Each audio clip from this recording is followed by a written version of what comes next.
In the last video, I left off saying that in the next video we'd be looking at strings, and I was completely wrong. The next video, we're going to look at the math object. So let's talk about the math object. Math object, we've used it before. We haven't really talked about it in detail, probably. The math object has one static property built into it, and that's pi.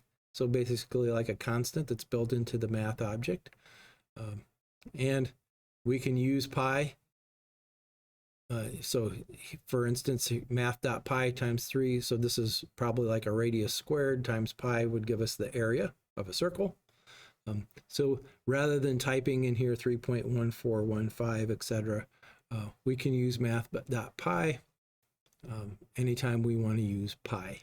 So it's a kind of a built-in constant built in to the math object. There are also lots of static methods built into the math object. So we have math.absolute value, ABS. It returns the value, absolute value of any number we stick in here for x. So if I said negative 17, absolute value would be 17. It converts it. Math.round returns the value of x, rounded up or down to the next closest integer. So same rule we normally use for rounding in mathematics. If it's 0.5 or above, it rounds up. If it's below 0.5, it rounds down.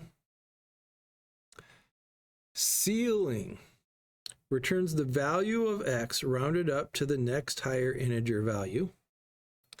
And floor returns the next value of x rounded down to the next lower integer value. Now that doesn't always work the way people think it does. So we'll take a look at that in some examples coming up. So when I say the next lower integer, that could be confusing because people will confuse it with truncation sometimes. And truncation basically says, return the integer value of x with no rounding. It means chop off the decimal places.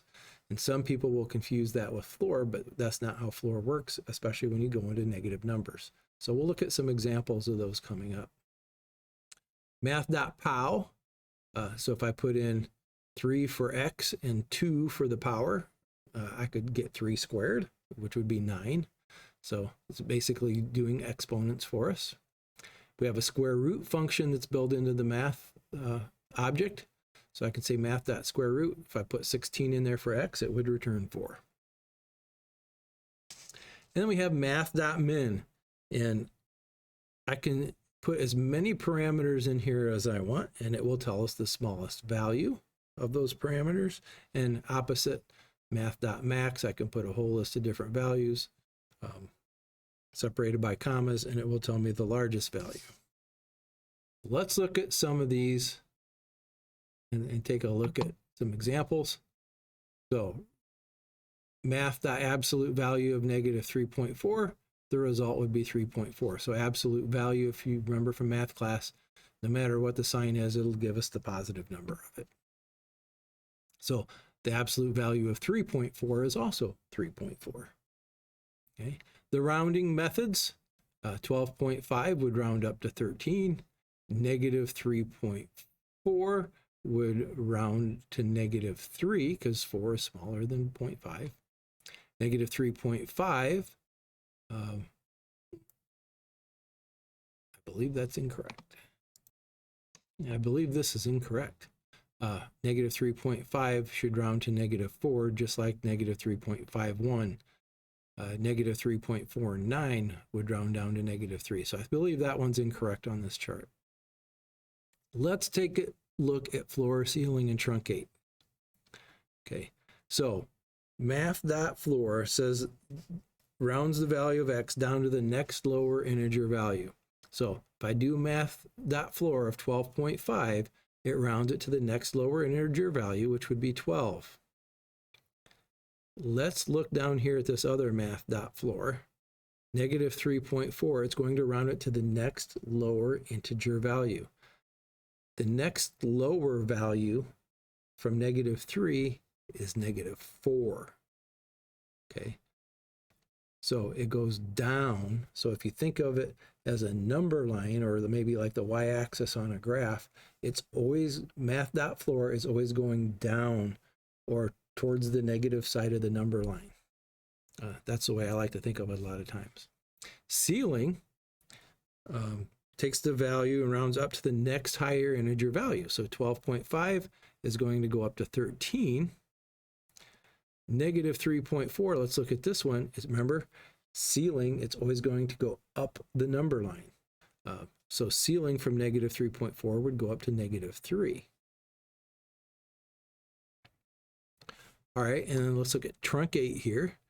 Truncate 12.5 means chop off the decimal place. Truncate always means chop off the decimal, and the result will be 12. Truncating negative 3.4, chop off the decimal, we get negative 3. So each of these, with some values, works very similarly, but there are important differences you need to know when you use them. Basically, I like to think of ceiling and floor. Think of the number line. Ceiling always moves up the number line. Floor always moves down the number line. Regardless of whether it's a positive, negative, or negative number, it works on the number line.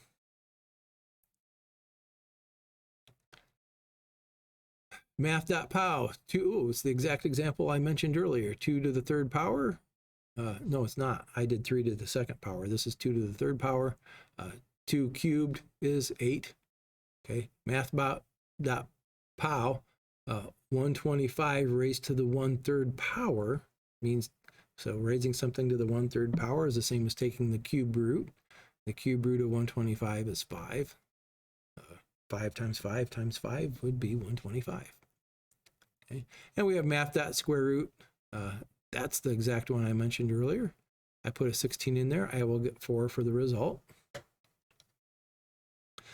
The minimum and max methods, I have 2 numbers in this one, but remember I can stick as many numbers in here separated by commas as I would like, or variables for that matter. 12.5 and negative 3.4, the max one will be 12.5. It's the biggest out of all the numbers in there, and we only have 2 in this case. And the minimum would be negative 3.4. There is an alternative to using math.pow in your code. You can also use a double asterisk. So this is the same as saying 2 to the third power, or math.pow 2, 3. It's exactly the same, and the answer here would be 8, 2 to the third power. Okay, so 2 different ways to do math.pow. All right, I believe in the next video we will talk about the random, using random out of the math object. Actually, I've changed my mind. We'll go ahead and talk about math.random right in here with the math object. So what does random do? Random, math.random will pick a random number between 0 and 1. So it'll be a decimal number somewhere between 0 and 1. So an example, to generate a random number, we'd say math.random. It'd give us that random decimal between 0 and 1 and store in result. Okay, so let's take a look at this function that generates a random number. We're going to pass in a maximum number here as a parameter to our function. Okay. Let the random number equal null to start out, so we declared random number as being null. We're going to check to make sure maximum is actually a number, so we're using not his NaN. Its value will be greater than or equal to 0 and less than or equal to 1 when we generate math.random. It's going to store it in that random number variable, some number between 0 and 1. Okay. So if somebody would pass into this function the number 10, for example, we would use that maximum number right here. We're going to take this random number that's between 0 and 1, and we're going to multiply it by 10. So that gives us a random number between 0 and 10. Then we are going to take the floor. So the floor will round it down to the next number, right? So that we're changing it back to an integer, right? So we have this long decimal. We multiply it by 10 to expand our range from 0 to 1 up to 0 through 10. And then we take the floor to take it down to the next lowest value, which gives us somewhere between 0 and 9. Okay? And then we're adding 1 to that.